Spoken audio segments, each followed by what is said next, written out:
aí, galerinha, acharam que a gente tinha terminado de falar tudo sobre o reino protoquista?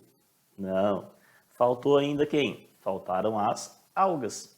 Então, nessa videoaula de hoje, nós vamos estudar sobre algas, também pertencentes ao reino protoquistas. Se liguem na aula, bora lá! Reino protoquista. Nessa aula de hoje, então, nós vamos falar especificamente sobre algas, tá? Relembrando que na aula passada, a gente já viu, né, tudo sobre protozoários. Bom, então aqui eu não vou repetir aquelas características gerais, né, do reino protoquista, tá? Vou falar então especificamente sobre as algas, tudo bem? Galerinha, então, né, por que né, as algas foram incluídas aqui então no reino dos protoquistas? Antigamente, essas algas elas estavam classificadas no reino das plantas, tá? Lembrando que as plantas elas são organismos eucarióticos, né? Elas são também autotróficas. Só que aqui nas plantas elas são totalmente pluricelulares, tá? Então aqui entra a discussão de o que é pluricelular e multicelular.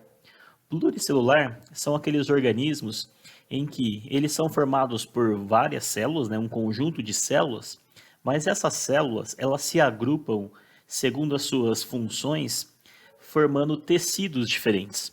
Então, esses tecidos eles formam depois órgãos, né, formando sistemas e assim por diante. E já nas algas, as algas não, elas são bem mais simples, tá? Então as algas elas não formam tecidos verdadeiros. Então por isso, justamente por não formar tecidos verdadeiros, em que preferiu-se tirar essas algas da classificação do reino das plantas e colocar elas juntamente com os protozoários num reino agora chamado de protoquistas.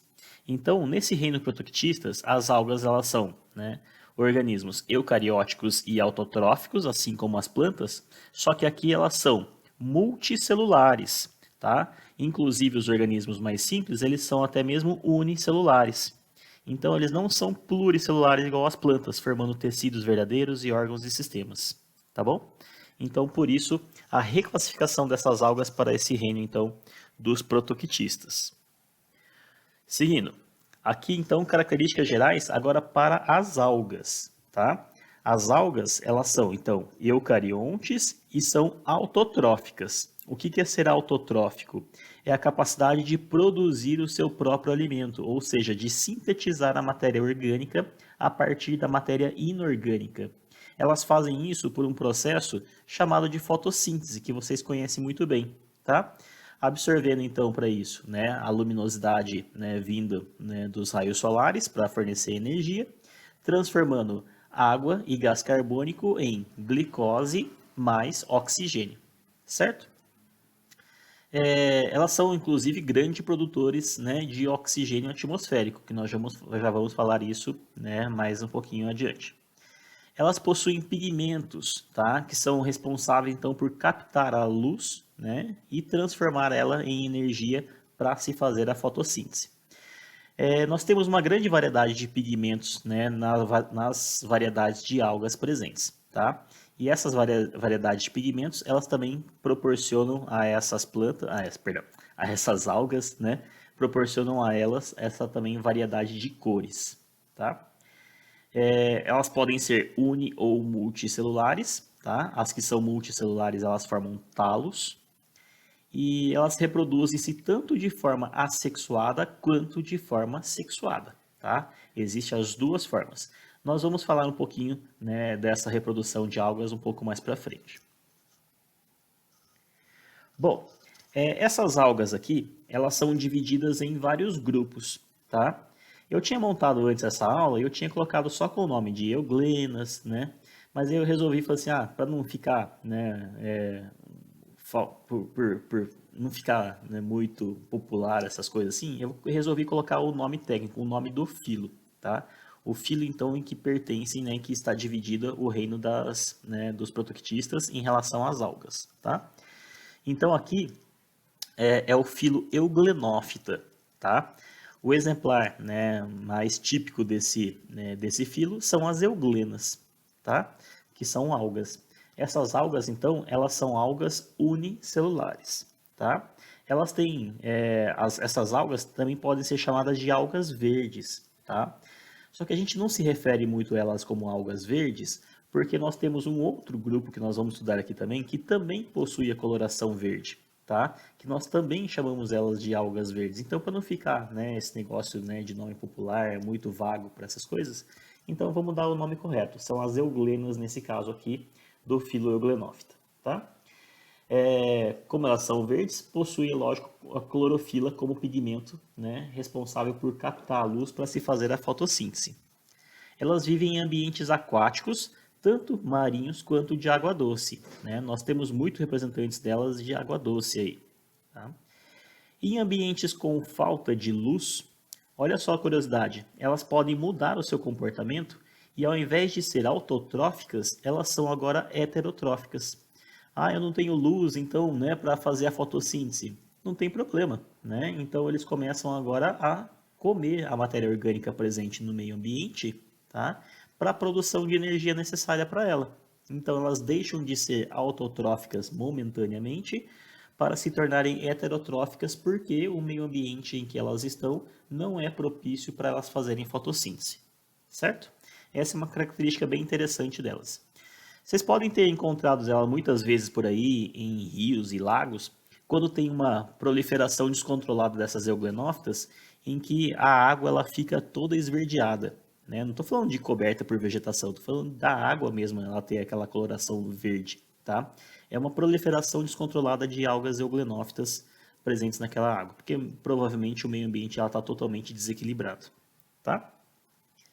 Aqui eu coloquei para vocês, né, uma fotinha mostrando para vocês, né, como que essas algas são, tá? Elas são todas alongadinhas aqui, ó, né, coloração esverdeada devido à presença de clorofila. Seguindo, tá? Aqui nós temos, perdão, uma coisa que eu, né, não mencionei aqui antes, mas euglenófitas também são grandes produtoras de oxigênio atmosférico, tá? Elas produzem bastante oxigênio aqui que é liberado no ar que a gente pode respirar, tá? Aqui nesse filo agora, né, é o filo das bacilariófitas, tá? Eu coloquei barra crisófila também, tá? Não é que é a mesma coisa, tá? É porque o representante mais típico desse grupo aqui são as diatomáceas. Só que as diatomáceas, elas têm, né, vira e mexe, aparece aí, né, alguns artigos, alguns estudos que classificam elas nesse filo do Bacillariophyta ou que classificam nesse filo dos crisófilas, tá? Recentemente, a última pesquisa, né, que foi feita classifica elas como crisófilas, tá? Então, elas são algas, tá? Elas podem estar, então, tanto em um quanto em outro aqui, né? Perdão. Elas podem aparecer em materiais didáticos, tanto em Bacillariophyta quanto em Crisófila, mas ainda estudos estão sendo feitos para classificar melhor elas aí, tá? Essas diatomáceas, elas têm como característica que elas têm, né, uma capa protetora nelas. Então, a parede celular que reveste elas, ela é formada por um material que ele, né, fica um mineral muito duro, muito resistente, chamado de sílica, tá? E elas formam como se fosse uma cápsula dura, rígida em torno delas, tá? Essas capas duras aí são chamadas de frústulas, tá? É como se fosse uma carapaça, né, envolvendo elas aí, tá? E dão a ela formatos dos mais diferentes possíveis, dependendo da espécie de diatomácea que a gente está falando aí, tá? Uma característica interessante de diatomáceas também, além da presença dessa frústula, é que elas são as maiores produtoras de oxigênio dentre todas as algas. Elas são responsáveis pela maior quantidade do oxigênio atmosférico que nós, né, respiramos. Tá? Então, esse ar atmosférico que nós estamos respirando, nós já achamos de maneira errada, né, de que ela vem de plantas aí, mas não. A maior parte dela vem dos oceanos, né, das algas, sendo que essas diatomáceas são as principais, tá, produtoras de oxigênio. Elas possuem como pigmentos clorofila e também a fucoxantina e carotenos, tá? Então, por isso que elas não têm exclusivamente coloração esverdeada da clorofila, né? Temos outras colorações vindas da fucoxantina e carotenos, né? Que dá essa coloração meio parda para ela, tá? E essas frústulas, gente, essas algas, quando elas morrem, tá? Essas frústulas, elas vão, né, elas são mais densas e elas vão se depositando no fundo dos mares e oceanos, tá? Durante milhares e milhares de anos, essas frústulas estão sendo acumuladas no fundo dos oceanos, formando esse fundo arenoso, tá? E formam, né, elas sendo compactadas, elas vão formando sedimentos, rochas sedimentares, que foram utilizadas, né, por muitas pessoas aí na antiguidade para se fazer casas, tá? Então tem obras por aí, né, monumentos, tudo que foram construídos com rochas sedimentares, que nada mais são do que mares primitivos, que onde foram mares primitivos, que nada mais são do que rochas sedimentares vindas de frústulas de diatomáceas, tá? Essas diatomáceas, né, que vão acumulando, né, essas frústulas no fundo do oceano, formam um fundo arenoso chamado de diatomito, tá? E esse diatomito, ele é utilizado até hoje por nós seres humanos. Nós utilizamos esse diatomito, inclusive, para se fazer fabricação de pastas de dente, abrasivos, né?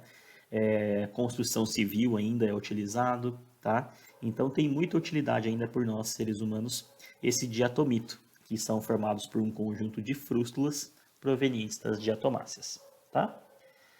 Aqui eu coloquei para vocês, né, só um esqueminha, porque elas têm uma peculiaridade bem interessante na hora da reprodução dessas, né, dessas diatomáceas. Eu falei para vocês que elas são formadas por uma capa de frústula, né? Nós temos uma capa que ela vem por cima e uma capa que ela vem por baixo, como se fosse uma caixa com uma tampa, né? Uma caixa de sapato com a sua tampa. A tampa ela é um pouco maior do que a caixa, né? Porque ela tem que abrigar certinho aquela parte de baixo. Então, o que acontece? Na hora de reproduzir, né, essas diatomáceas, elas se reproduzem de forma assexuada. Então, é como se ela abrisse essa caixa e ela formasse duas novas células. A célula de cima, ela fica com a tampa e a célula de baixo, ela fica com a caixa, igual ela está mostrando aqui, ó, nessa figura. Então, nós temos a parte de cima, né, que é chamada de teca superior ou epiteca. Aqui está escrito epivalva, mas seria epiteca o nome certo. E a parte de baixo, que seria a teca inferior, ou então a hipoteca, tá? Não é hipoteca da casa, essas coisas. Né? É uma teca que fica na parte de baixo. Quando essa célula se divide, essa diatomácea se divide, uma fica com a parte maior de cima e a outra fica com a parte menor que era de baixo. E ela forma a outra parte nova que está faltando, tá? Só que o que acontece? Acontece que sempre aquele que fica com a teca menor, ela vai produzindo sempre outra menor por baixo. Então, a cada divisão assexuada que vai tendo, as que vão ficando com as partes menores da teca, né, a teca menor, a de baixo, ela vai ficando cada vez de tamanho mais reduzido. Então, vai diminuindo o tamanho delas. A próxima que reproduzir dessa menorzinha vai ficar menor ainda. A próxima, menor ainda. Então chega o ponto em que ela fica tão pequena, mas tão pequena, que o tamanho dela fica inviável, né, para começar a continuar fazendo essa reprodução assexuada. Aí ela começa a fazer o quê? Essas menores começam a fazer a reprodução sexuada, tá? Então olha só que interessante. As diatomáceas, elas se reproduzem de maneira assexuada até certo ponto. Quando elas começarem a ficar muito pequenas por conta dessas tecas cada vez menores, elas começam a fazer tecas maiores através da reprodução sexuada. Deixam de fazer a sexuada e vira, né, para fazer reprodução sexuada. Interessante, né? Acho bacana essa parte aí, né? E essa peculiaridade, então, de diatomáceas. É muito importante elas para a gente, tanto pela utilização das frústulas, quanto pela propriedade de elas produzirem oxigênio para nós, seres vivos, tá? Próximo filo, o filo chamado de dinófita, tá? Pertencentes a esse filo estão os dinoflagelados, tá? O que são dinoflagelados? Não tem nada a ver com dinossauro, tá? Dinoflagelados aqui, eles são pela presença de 2 flagelos. Ah, professor, estou vendo 3 flagelos aqui nessa célula aqui. Eles são unicelulares, tá? Estou vendo 3 flagelos. Não, gente, isso aqui não são flagelos, tá? Os flagelos são estruturas pequenininhas, né, que estão aqui, ó, né? Uma de um lado, outra do outro, tá? Então eles não apareceram nessa foto aqui. Isso aqui não são flagelos. Eles possuem uma propriedade interessante, que eles produzem bioluminescência. O que é bioluminescência? Um brilho. Tá? Então elas têm uma capacidade de, quando tem uma incidência de luz em cima delas, elas brilham, né? Graças a pigmentos diferentes que eles têm. Tá? Então eles têm pigmentos para realizar fotossíntese, mas também produzem essa bioluminescência. Tá? Eles possuem como pigmentos carotenos, xantofilas e clorofilas. Tá? Um tipo especial de pigmento, né, pigmento não, um tipo especial de algas, tá, desse grupo, eles são capazes de produzir uma toxina e liberar essa toxina na água, tá? Essa toxina, tá, ela causa até um surgimento de uma coloração mais avermelhada, né, dessas algas. Elas se proliferam quando o ambiente ela está com muita matéria orgânica, tá? Essa matéria orgânica em excesso é justamente vindo de poluição. Tá? Então, quando o ambiente aquático está muito poluído, cheio de matéria orgânica, essas algas começam a se descontrolarem e produzirem essas substâncias tóxicas. Essas algas são as algas pirrófitas. Elas são um tipo de algas dinoflageladas. E esse fenômeno aí de produção dessa toxina, ela causa a mortalidade, né, de organismos aquáticos. Ela é conhecida como maré vermelha. Tá? E ela causa realmente a mortalidade de muitos organismos aquáticos. Ela é prejudicial para nós, seres humanos, tá? Para seres humanos, elas não têm muito efeito direto, mas têm efeitos indiretos, tá? Por quê? Porque elas matam os micro-organismos aquáticos, tá? Que muitas vezes nós nos alimentamos deles, tá? Ou até mesmo nos alimentamos desses animais, né, que estão contaminados com essa toxina, tá bom? Então, ó, olha só como é que ela fica aqui nessas duas fotos. Essa coloração aqui, ó, né, é quando na incidência da luz, né, refletida pela lua, ela causa, né, um brilho, né, diferente nessas algas. Fica até bonito, tá? E esse aqui são as algas pirrófitas, que produziram, né, se reproduziram descontroladamente nesse ambiente contaminado e produziram essa substância tóxica chamada de maré vermelha, né, causando a mortalidade de muitos organismos aquáticos. Peixes, crustáceos, tá, moluscos, tá, que estão aqui presentes nessa água aqui. Tudo bem? Não confundam, tá? Só porque depois lá na frente nós vamos ver sobre algas vermelhas. Não confundam algas vermelhas com maré vermelha, tá? Quem produz o efeito da maré vermelha são as algas, né, desse grupo dos dinófitas, tá? São dinoflagelados. Não são as algas vermelhas que nós vamos ver, né, daqui a pouquinho, que são as rodófitas. Bom, até agora nós vimos as algas unicelulares, tá? Agora nós vamos fazer essa transição para algas multicelulares, tá? O próximo filo é o filo clorófita. No filo clorófita são as algas verdes, tá? Essas algas verdes aqui, as clorófitas, elas podem ser tanto unicelulares, como nessa foto aqui ao lado, tá? Ou também podem ser pluricelulares. Aqui tem vários pluricelulares aqui também, né? Mas nós temos organismos que são unicelulares e nós temos organismos pluricelulares também, multicelulares, perdão. São verdes por quê? Porque possuem a clorofila como pigmento, né, responsável por fazer a fotossíntese, tá? Muitas dessas algas clorófitas, elas têm são utilizadas até pela alimentação, são utilizadas para alimentação de peixes, de crustáceos, de moluscos, tá? Formam, né, uma base alimentar aí de organismos aquáticos. É utilizada por muitos, né, para nós, em seres humanos, para a fabricação de cosméticos, né, cremes, shampoos à base de algas, tá? E elas têm uma importante participação, que eu não coloquei aqui na forma de texto, mas eu menciono aqui para vocês, que é uma participação em organismos simbiontes, tá? Como assim organismos simbiontes? Elas formam um complexo, né, com outros seres vivos, formando uma estrutura simbionte chamada de líquens, tá? Ela é uma relação ecológica chamada de mutualismo, em que os dois organismos que fazem parte dessa, né, relação, os dois saem com benefícios, tá? E ela é obrigatória para a sobrevivência. Então, as algas clorófitas, elas se misturam com fungos, tá? Para a produção dos líquens. Os líquens, eu deveria ter colocado uma foto aqui também, mas os líquens são aquelas, né, aquelas manchas esbranquiçadas que aparecem nas cascas de árvores, por exemplo, né? ela é uma mistura de fungos com as algas clorófitas, tá? O que que elas fazem? As algas, elas fazem fotossíntese e serve para fornecer para os fungos matéria orgânica.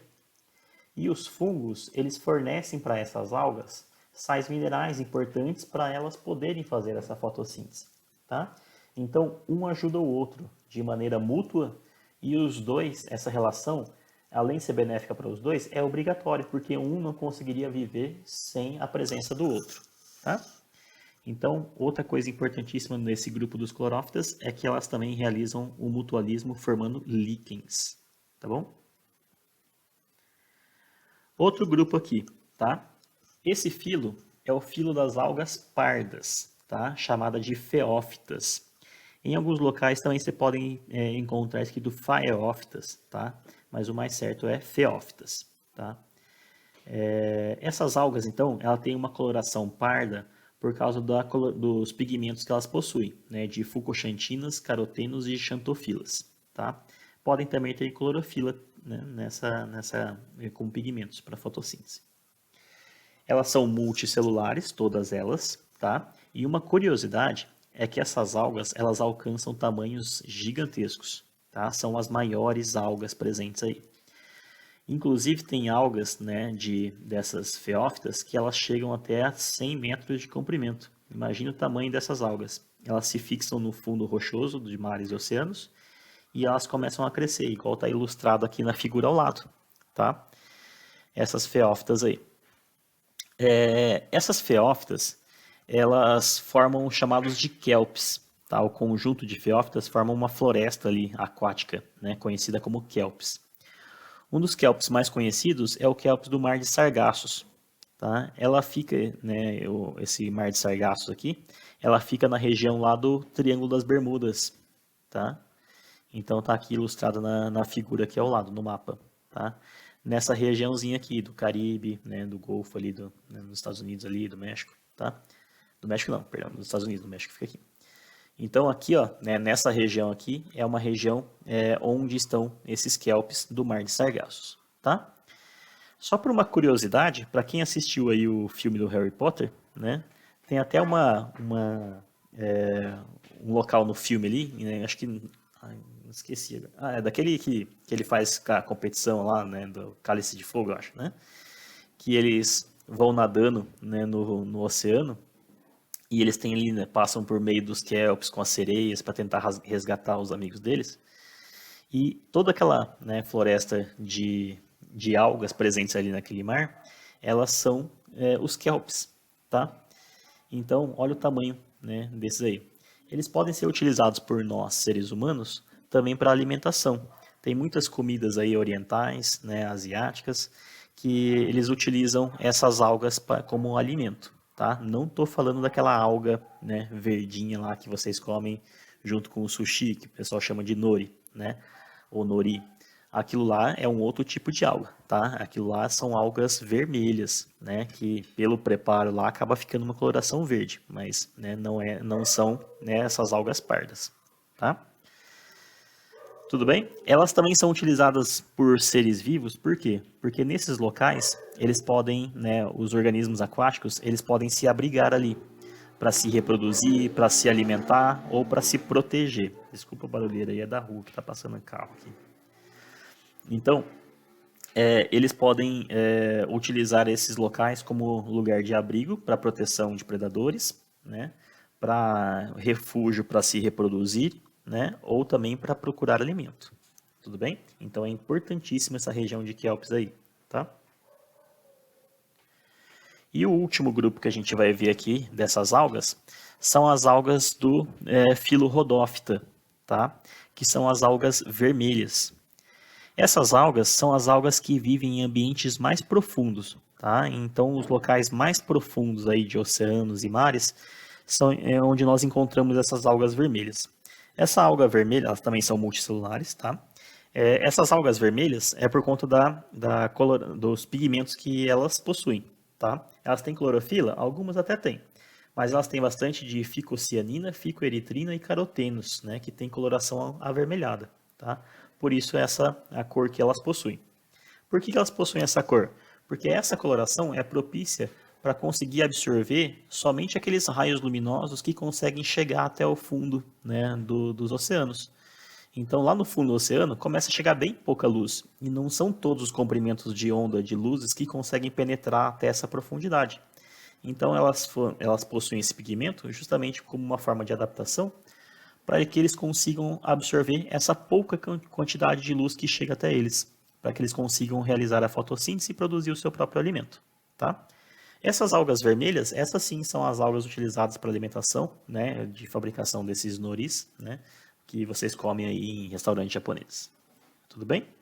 Então, como característica dela é que elas vivem em ambientes mais profundos, tá? E essa coloração vermelha é muito intensa.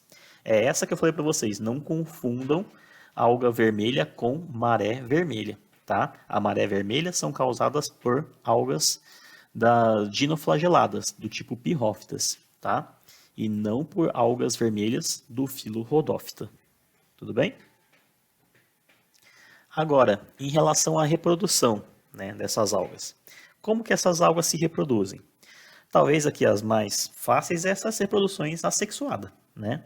Então, as algas unicelulares, né, elas se reproduzem de maneira assexuada. Então, tá lá, né, a célulazinha, tá? E ela duplica o seu material genético, tá? E as organelas que elas precisam, e vão se separando em duas.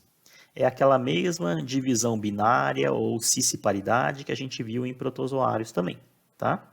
Ela simplesmente divide, duplica todo o que ela necessita, divide todo esse conteúdo ao meio e originam dois organismos. Esses organismos, então, são idênticos, tá?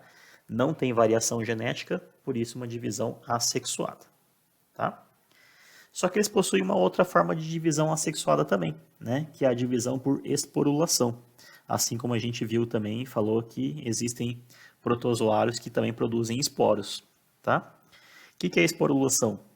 Um organismo aqui, ó, né, no caso agora multicelular, ele começa em uma determinada parte, né, do corpo deles aqui, eles começam a se dividir formando esporos, tá? Ele começa a produzir vários esporos, copiazinhas pequenininhas.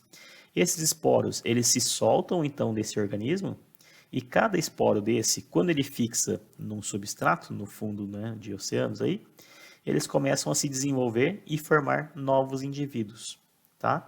São todos iguais ao organismo que deu origem a ele, por isso a reprodução também é uma reprodução assexuada, tá? Não tem variação genética presente entre eles, tudo bem? Então essa é um caso de esporulação por capacidade de produzir esporos, tá?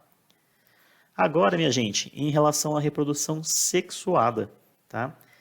Em relação à reprodução sexuada, nós temos três tipos de reprodução sexuada aqui, tá?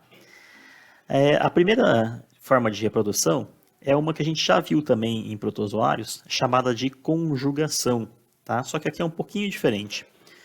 Olha só como que ocorre essa conjugação. Dois indivíduos aqui, né, duas algas, né, diferentes, elas ficam próximas umas das outras e temporariamente elas fazem essa ligação, estabelecendo uma conexão entre o citoplasma de um com o outro. Nessa região aqui, o que acontece? Ocorre a passagem do material genético de um pedaço aqui, ó, de uma célula, de uma alga, ela passa para a outra, tá? Então, ó, saiu o material genético daqui e ela foi para outra nessa ligação temporária do citoplasma aqui, tá? Aí o que acontece? Esse material genético aqui, né, eles se fundem, tá? Os dois, eles se unem. E aí, unindo o material genético dessas duas aqui, elas, né, ficam um material genético híbrido, tá? Formando um zigoto. Aí o que acontece? Esse zigoto aqui, ó, ele acaba por um processo de meiose, que é uma divisão, então, que ela forma, né, ela reduz a quantidade de material genético e forma 4 novas células, tá? Quem tiver curiosidade para saber o que é uma meiose, o que é uma mitose, eu tenho uma videoaula para vocês lá no meu canal, tá? E aí você pode assistir ela para saber o que é mitose e meiose, tá? Mas vocês vão aprender esse assunto mais para frente também. Saindo então dessa, né, fazendo a meiose desse material genético, ela forma novas células aqui, tá? desse zigoto, formando então indivíduos, tá, com material genético híbrido, certo? Então, repetindo, tá? Eles fazem, tá, a junção de material genético por conjugação, formam um zigoto e por uma divisão de meiose, eles desenvolvem esse zigoto em um indivíduo depois adulto, formando filamento ali, tá? Entendidos? Partindo para outra reprodução agora, tá? É uma reprodução chamada de ciclo haplobionte, tá? O que é um ciclo haplobionte? Os organismos em questão agora, ó, eles são organismos haploides. O que é organismo haploide? É que ele possui um conjunto gênico apenas, tá? Então, esse é um indivíduo haploide e esse é outro indivíduo haploide. O que acontece? Dois indivíduos haploides, eles se conectam, tá? E se fundem, formando um organismo agora o quê? Diploide, tá? Que seria um zigoto diploide. Acontece a cariogamia, tá? União dos núcleos. Então eles se uniram e formaram agora um indivíduo 2N. Aí o que acontece? Por meiose de novo, ele forma 4 novas células. Agora o que? Como é meiose e reduz o material genético, então forma 4 células haploides. Essas células se rompem, tá? E formam novos indivíduos haploides, voltando todo o ciclo, tá? Então, como acontece aqui, ó, a união de dois indivíduos misturando o material genético aqui e formando indivíduos filhos com material genético híbrido, tá? Então, é uma reprodução com troca de material genético, portanto, sexuada, tá? Lembrando que os indivíduos adultos para esse ciclo, eles são haploides, tudo bem? Então, por isso é um ciclo haplobionte. Agora vem talvez o mais complicadinho desses ciclos, que é chamado de ciclo haplodiplobionte, tá? Ou haplodiplobiontico. Vocês podem comumente ser encontrado aí com um ciclo de alternância de gerações, tá? Esse ciclo aqui, nós vamos estudar bem detalhadamente esse ciclo quando nós formos falar de vegetais, tá? Do reino das plantas. Por quê? Porque as plantas, a reprodução delas é por meio desse ciclo haplodiplobiontico, tá? Então lá a gente vai estudar com detalhes. Aqui a gente vai ver só um esquema geral, porque não são todos os organismos que realizam esse tipo de divisão, tá? São principalmente um tipo de alga chamado de uva, tá? Não é uva, uva, tem um L ali. Bom, como que acontece isso? É um ciclo de reprodução em que ele alterna, tá? Por isso que é uma alternância de gerações, ele alterna fases de reprodução sexuada e assexuada. Ou então é um ciclo que ele vai alternar gerações em que ele é haploide e é diploide. Por isso que é haplodiplobionte, tá? Alterna uma fase haploide com uma fase diploide. Como que é esse ciclo então?